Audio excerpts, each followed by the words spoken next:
사람이 멀어지는 데엔 항상 이유가 있습니다. 근데 그게 너무 조용해서 우리는 대체로 나중에야 그 이유를 알게 되죠. 그 사람은 말로 싸우지 않았고, 화를 내지도 않았고, 심지어 예의도 바르게 지켰습니다. 그런데 어느 순간 내가 혼자만 애쓰고 있다는 걸 느낍니다. 그때가 늦기 전에 신호를 알아차릴 수 있다면 얼마나 좋을까요? 사람은 말로 이별을 준비합니다.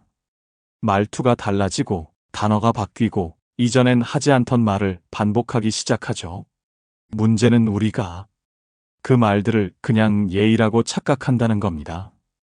그 사람은 선을 긋고 있는데 나는 아직도 그 안으로 들어가려고 합니다. 그래서 더 상처받고 더 헷갈리게 되는 거죠. 오늘 이 영상은 그 조용한 거리두기의 언어를 조금 더 일찍 감지할 수 있도록 돕기 위해 준비했습니다. 상대가 보낸 신호를 먼저 알아차리면 더는 애쓰지 않아도 되고 더 늦기 전에 내 마음도 지킬 수 있습니다. 오늘 주제가 마음에 드신다면 구독과 좋아요 눌러주세요. 여러분의 관계에 힘이 되는 이야기로 계속 찾아뵙겠습니다. 사람은 왜 솔직하게 말하지 않을까요? 싫으면 싫다고, 끝내고 싶으면 끝내자고 말하면 될 텐데, 대부분은 그렇게 하지 않습니다. 아주 정중하게 말하죠. 그 이유는 문은 닫고 싶은데 소리는 내고 싶지 않은 겁니다. 거절은 하고 싶은데 나쁜 사람은 되고 싶지 않기 때문이죠. 중국의 철학자 한비자는 설란에서 이렇게 말했습니다. 정말로 멀어지려는 사람은 직접 말하지 않는다. 말이 직접적이면 상대가 반발하고 말이 우회적이면 상대는 스스로 물러난다. 이 말은 인간의 본성을 냉정하게 꿰뚫습니다. 사람은 상대방보다 자신의 불편함을 피하는데 더 민감합니다. 그래서 갈등을 만들지 않으면서도 관계를 정리할 수 있는 가장 안전한 방법, 정중한 거리두기를 택하는 겁니다. 문제는 그 말들이 겉으론 너무도 친절하다는 데 있습니다. 그래서 더 헷갈리고 더 상처받습니다. 상대는 예의를 지켰는데 왜 자꾸 마음이 시린 걸까요? 이제부터 그 이유를 차근히 짚어보려 합니다. 말투는 착했지만 마음은 이미 떠나 있었던 순간들, 그 신호들을 알아채는 법을 지금부터 함께 살펴보겠습니다. 첫 번째, 요즘 좀 정신이 없어서요. 말은 친절하지만 실은 조용한 손절의 기술. 처음엔 진짜 그런 줄 알았습니다. 회사 일이 바쁜가 보다. 요즘 뭐 힘든 일이 있겠지. 그래서 연락도 잘 못하고 만나기도 어렵구나. 그렇게 이해했습니다. 그런데 이상하게도 그 말이 반복되기 시작했습니다. 요즘 좀 정신이 없어서요. 다음에 보자고요. 요즘 통 여유가 없네요. 말은 늘 정중했습니다. 투명하게 거절하는 것도 아니고 적당히 미안한 표정도 지어줍니다. 그래서 더 혼란스럽습니다. 나 혼자 오버하는 건가? 내가 서운해할 일이 아닌가? 그런데요, 이런 상황이 계속되잖아요. 그건 바쁜 게 아니라 귀찮은 겁니다. 연락받기 싫다, 만나고 싶지 않다, 관계를 유지하고 싶지 않다는 마음을 정면으로 드러내긴 미안하니까 그 대신 꺼내는 말이 바로 정신이 없다는 말입니다. 이건 아주 공손한 거리두기입니다. 상대를 비난하지도 않고 내 잘못도 되지 않게 만들죠. 그러면서도 아주 효과적으로 선을 긋습니다. 그 말 한마디면 더 이상 연락할 명분도 사라지고 다시 약속 잡기도 애매해지니까요. 여러분들 중에도 이 말을 듣고 계속 기다려보신 분, 혼자 서운해하고 혼자 참은 분들 계실 겁니다. 하지만 이제는 아셔야 합니다. 그건 바쁜 게 아니라 관계를 정리 중이라는 신호였습니다. 사람은 정말 소중한 사람과의 연락은 정신없어도 합니다. 짧은 한 줄 문자라도 남깁니다. 그러니까 요즘 정신이 없어서요라는 말이 거듭되고 반복된다면 이제는 마음을 덜 쓰셔도 됩니다. 그건 애매한 말로 예의 있게 거절하는 방식일 뿐입니다. 미국의 심리학자 윌리엄 스윈델러는 관계를 끊을 때 사람들은 직접적인 거절보다 모호한 표현을 선택하는 경향이 크다고 말했습니다. 왜일까요? 거절하는 입장도 나쁜 사람이 되고 싶지 않기 때문입니다. 요즘 정신이 없어요. 나중에 봬요. 이 말들은 실제로는 이 관계를 유지하고 싶지 않다는 뜻이지만 직접적으로 거절하면 상대방이 상처받고 그 책임을 내가 져야 하니까 말을 흐리고 의도를 감추는 방식으로 자신을 보호하는 겁니다. 심리학에서는 이것을 방어 기제라고 부릅니다. 특히 이런 애매한 표현은 죄책감을 줄이기 위한 심리적 방어로 작용합니다. 즉, 그동안 고마웠어요처럼 마무리 짓는 말보다 요즘 좀 바빴어요 같은 말이 덜 불편하니까요.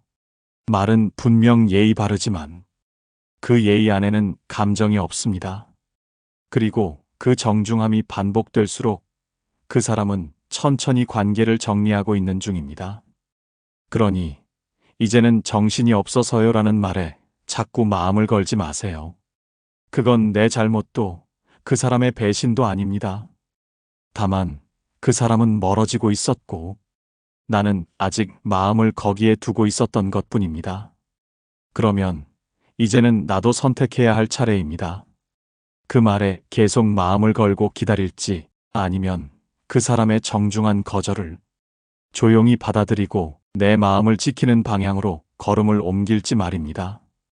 두 번째, 제가 뭘 도와드릴 수 있을까요? 겉으론 응원처럼 실은 정중한 거리두기. 그 말만 들었을 땐 참 고마운 마음이었습니다. 제가 뭘 도와드릴 수 있을까요? 목소리는 친절했고 표정도 따뜻했죠. 그 순간에는 정말 기대하게 됩니다. 이 사람이 내 입장을 이해해 주려고 하나 보다. 이제 나 혼자 고생하지 않아도 되겠구나. 그런데 그 다음이 없습니다. 그날도 그 다음 날도 구체적인 제안은 없고 그저 나의 답을 기다리는 말만 계속될 뿐입니다. 그래서 처음엔 내가 도와달라고 정확히 말하지 않아서 그런가. 내가 요청을 못해서 혼자 끌어안았나. 스스로를 탓하곤 했습니다. 하지만 관계를 곱씹다 보면 알게 됩니다. 정말 도와줄 마음이 있는 사람은 이미 움직이고 있다는 걸요. 제가 뭘 도와드릴까요? 이 말은 어쩌면 상대방에게 책임을 넘기는 가장 점잖은 말일 수 있습니다. 스스로 나설 생각은 없고 당신이 먼저 말해주길 기다리는 겁니다. 게다가 이 말은 당신이 먼저 말하지 않으면 나는 굳이 나서지 않겠습니다라는 관계의 선 긋기이기도 합니다. 책임은 지고 싶지 않지만 거절은 하고 싶지 않은 사람들의 방식이죠. 예를 들어 이런 상황이 있습니다. 누군가에게 일이 너무 버거워 도움을 요청하고 싶은 마음이 있었는데 그 사람이 이렇게 말합니다. 제가 뭘 도와드릴 수 있을까요? 하지만 막상 구체적으로 부탁하면 그건 제가 잘 몰라서요. 시간이 애매하네요.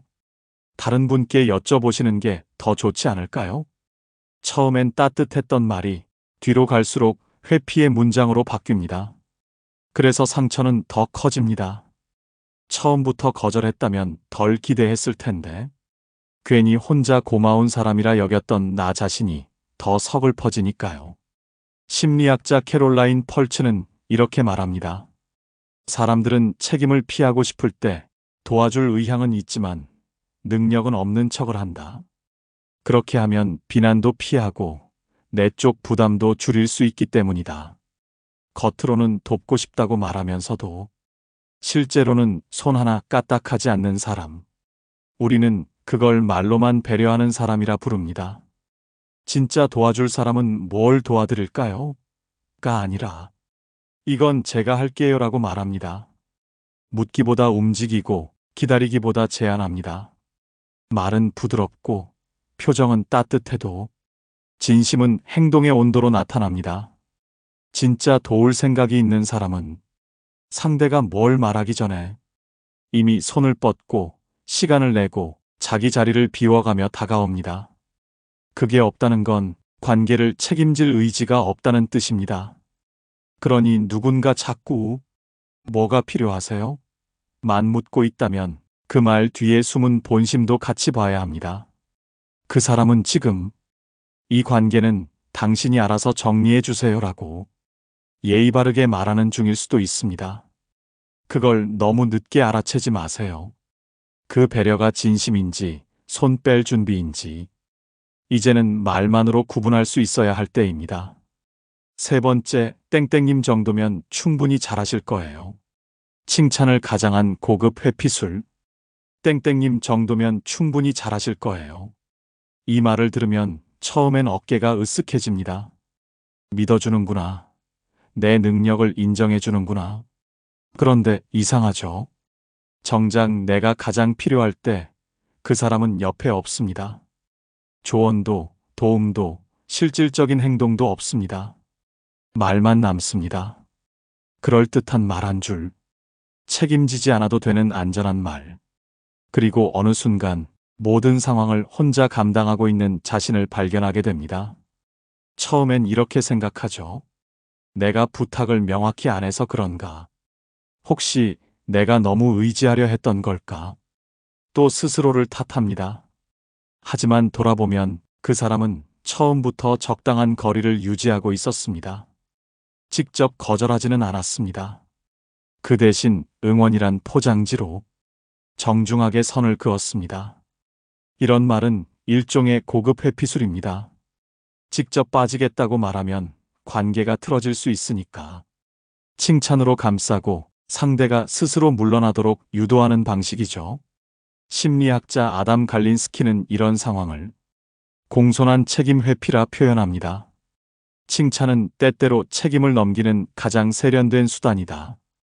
칭찬을 받은 사람은 오히려 도움을 요청하는 게 미안해져 침묵하게 된다. 말은 호의로 들리지만 그 말을 듣는 순간 우리는 도움을 요청할 권리를 잃습니다. 그래서 묘한 외로움이 남는 겁니다.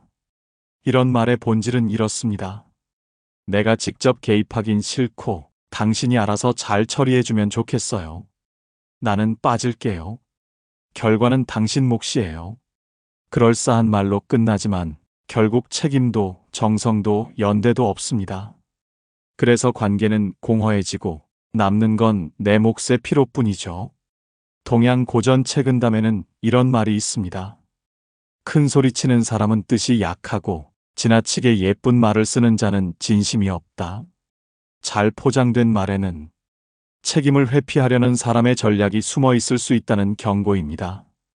칭찬은 다정해 보이지만 그 안에 담긴 진심은 책임을 나눌 자세가 있는가로 판별해야 합니다. 이런 말을 자주 한다면 주의가 필요합니다. 땡땡님 정도면 알아서 잘 하시잖아요. 제가 뭘 더 거들겠어요. 충분하신 분인데요. 결국엔 당신 혼자 책임지고 혼자 결과를 감당하게 됩니다. 너니까 괜찮을 거야. 다른 사람도 아니고 너잖아. 충분하지. 위로처럼 들리지만 내가 감당할 몫을 넘기고 본인은 빠지는 방식입니다. 그러니 기억하세요. 칭찬처럼 들리는 말이 반복될수록 그 사람의 위치는 점점 더 멀어지고 있을 수 있습니다. 당신이니까라는 말은 관심의 표현이 아니라 나는 빠질게요라는 선언일 수 있습니다. 진짜 관계는 책임 앞에서 같이 서 있는 사람으로부터 시작됩니다. 말은 달콤할 수 있지만 진심은 언제나 같이 움직이는가에 달려 있습니다. 네 번째, 그 얘긴 그냥 지나가시죠. 공손함 속에 숨은 감정 차단. 처음엔 아무렇지 않게 들립니다. 그 얘긴 그냥 지나가시죠. 겉으로는 배려 같고 갈등을 피하려는 신중함처럼 보입니다. 하지만 이상하죠. 그 말이 나오고 나면 이야기의 흐름이 뚝 끊깁니다. 공기가 싸늘해지고 감정의 문이 갑자기 닫힌 느낌이 듭니다. 아무리 조심스럽게 꺼낸 이야기였어도 상대는 더 듣고 싶어 하지 않습니다. 그 얘기는 거기까지입니다. 단정하고 차갑고 돌이킬 수 없게. 이럴 땐 흔히 이렇게 반응하게 됩니다. 아, 괜한 얘기를 꺼냈나? 그냥 내가 예민했나 보다. 또 스스로를 다잡고 상대의 말뜻을 좋게 해석하려 했습니다. 그런데 한두 번이 아닙니다. 내 이야기를 꺼낼 때마다 분위기가 얼어붙고 상대는 말꼬리를 자르고 나는 자꾸만 주저하게 됩니다. 이건 우연이 아닙니다. 그 사람은 당신의 감정을 받아들일 준비가 안 된 겁니다. 아니, 정확히 말하면 처음부터 그 감정을 받아들이고 싶지 않았던 겁니다. 그 얘긴 그냥 지나가시죠. 이 말에는 이해하려는 마음이 없습니다. 더 듣겠다는 의지도, 함께 풀어가겠다는 태도도 없습니다. 그저 그건 나한텐 불편하니까 여기서 끝내죠. 라는 통보입니다. 심리학에서는 이런 방식을 감정 회피 커뮤니케이션이라고 합니다. 공격하지 않고 비난하지 않으면서도 상대의 감정을 접근 금지 구역으로 만들죠. 감정 회피형 인간은 감정을 다룰 자신이 없기 때문에 가장 먼저 이야기 자체를 끊어냅니다.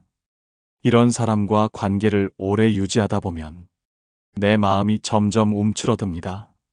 무슨 말을 해도 그건 좀 예민한 반응 같아요. 그 얘긴 그만하죠. 그건 굳이 말 안 해도 알잖아요. 그렇게 내 감정은 늘 과잉 반응 취급을 받게 됩니다. 그리고 어느 순간부터 나조차도 내 감정을 말하지 않게 됩니다. 말해도 안 통하니까 이야기할 기운도 의미도 사라져 버리니까요. 결국 그 얘긴 그냥 지나가시죠. 라는 말은 단순한 회피가 아닙니다. 그건 관계의 깊이에 선을 긋는 행위입니다. 우리는 서로의 감정을 공유하지 않겠다는 선언이죠. 혹시 누군가에게 이런 말을 자주 듣는다면 깨달아야 합니다. 감정을 공유할 수 없는 관계는 가까워 보여도 결코 깊어지지 않는다는 사실을. 말은 공손했지만 그 안에는 단호한 벽이 있었던 겁니다. 그 얘긴 그냥 지나가시죠. 이 말 한마디가 말해주는 건 분명합니다. 당신의 감정, 나는 책임지고 싶지 않습니다. 5번째, 이해는 해요. 근데 공감하는 척하며 빠져나가는 말 한 줄. 이해는 해요. 그 말이 나오면 잠깐은 기대하게 됩니다. 아, 내 입장을 알아주는구나. 그래도 공감해주는구나. 그런데 그 뒤에 이어지는 말이 문제입니다. 근데 그건 좀 아니지 않아요? 근데 나는 그렇게 생각 안 해요. 근데 그건 너만의 입장이잖아. 결국 남는 건 이해는 해요라는 허락된 한 줄의 공감과 그 뒤에 날아오는 단단한 벽 한 장입니다. 사실 이 말은 공감이 아닙니다. 이건 면피입니다. 이해는 한다고 말하면 겉으로는 공정해 보입니다. 감정을 존중해주는 것처럼 보이고 상대에게 최소한의 위로를 건네는 듯 보이니까요. 하지만 실제로는 그 어떤 감정도 태도도 바꾸지 않습니다. 내가 뭘 느끼든 내가 어떤 상황에 있든 그 사람은 그저 듣고 말겠다는 입장만 고수할 뿐입니다. 이런 말은 관계에서 자주 등장합니다. 특히 갈등을 피하고 싶은 사람들이 자주 씁니다. 대화를 멈추고 싶은데 나쁘게 보이긴 싫고 싸우긴 귀찮고 무책임하단 소리 듣긴 싫을 때 그때 꺼내는 카드가 바로 이 말입니다. 이해는 해요. 근데 이 말은 곧 난 내 입장만 지킬게요. 라는 뜻입니다. 감정은 들어줄 수 있지만 함께 해결할 생각은 없습니다. 심리학자 애덤 갈린스키는 말합니다. 공감과 동의는 다르다. 공감하는 것처럼 말하고 결국 자기 주장만 하는 사람은 대화에 참여한 척하며 관계에서 빠져나간다. 공감은 상대를 인정하는 일입니다. 하지만 이 말은 공감이 아니라 거리두기의 기술일 뿐입니다. 말은 부드럽지만 행동은 단호하고 책임은 철저히 회피합니다. 이런 말을 자주 듣다 보면 혼란이 옵니다. 내 말이 틀렸나? 이해는 해준다면서 왜 이렇게 외롭지? 그리고 결국엔 내가 너무 예민한 사람처럼 느껴집니다. 그런데 여러분, 그게 아닙니다. 이 말의 본질은 이해가 아니라 회피입니다. 공감은 하겠다. 하지만 감정의 짐은 내가 져라. 이게 이 말의 속뜻입니다. 장자에는 이런 구절이 있습니다. 입으로 말하는 자는 듣기 쉬우나 마음으로 말하는 자는 만나기 어렵다. 입으로 하는 공감은 쉽습니다. 하지만 마음에서 우러난 공감은 어렵습니다. 진짜 공감은 감정을 듣고 함께 움직이는 일입니다. 그래서 그 사람의 말보다 그 말 뒤에 따라오는 태도를 꼭 살펴야 합니다. 이해는 해요. 근데 이 말이 반복된다면 그건 이해의 표현이 아니라 더 이상 이 일에 얽히고 싶지 않다는 정중한 선언일 수 있습니다. 그 사람이 나쁜 건 아닙니다. 그저 당신의 감정을 감당할 여력이 없는 것일 뿐입니다. 그러니 그 신호를 너무 늦게 알아채고 혼자 마음 다치는 일이 없길 바랍니다. 말은 부드러웠지만 내가 느낀 감정은 차가웠던 적 혹시 있으셨나요? 그 감정이 맞습니다. 그건 예민한 게 아니라 당신이 관계를 잃기 시작했다는 신호입니다. 어떤 관계는 고성이 오가지 않고도 끝이 납니다. 차갑게 끊어지지 않고도 이미 멀어진 관계는 정중한 말투 속에 조용히 사라져버립니다. 그 사람은 여전히 웃고 있었고 예의도 바르며 겉으론 아무 문제 없어 보였습니다. 하지만 그 말의 온기가 어느 순간부터 느껴지지 않았습니다. 말은 여전히 다정한데 왜 이렇게 외로운 걸까?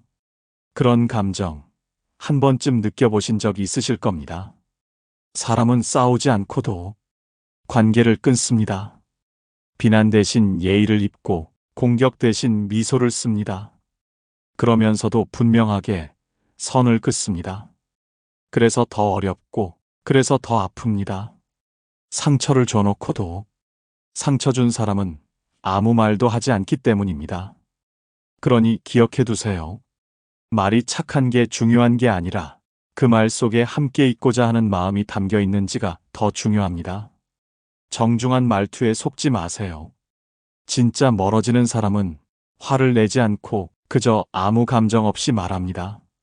말끝에 따뜻함이 사라지고 말 속에 함께 가려는 의지가 빠져나갑니다. 그건 예의가 아니라 거리의 표현입니다.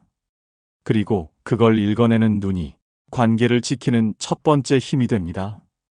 혹시 지금 떠오르는 사람이 있다면, 지금 마음이 흐릿했던 이유가 있었다면, 오늘 이야기가 작은 해답이 되었기를 바랍니다. 그리고 그 감정을 괜히 부정하지 마세요. 그건 예민한 게 아니라 이제는 관계를 읽을 수 있는 눈을 갖게 되었다는 신호입니다. 오늘 이야기가 마음에 남으셨다면 구독과 좋아요로 함께 해주세요. 앞으로도 여러분의 마음을 덜 아프게, 더 단단하게 만드는 이야기로 찾아뵙겠습니다. 고맙습니다. 삶의 지혜, 지금 이 순간입니다.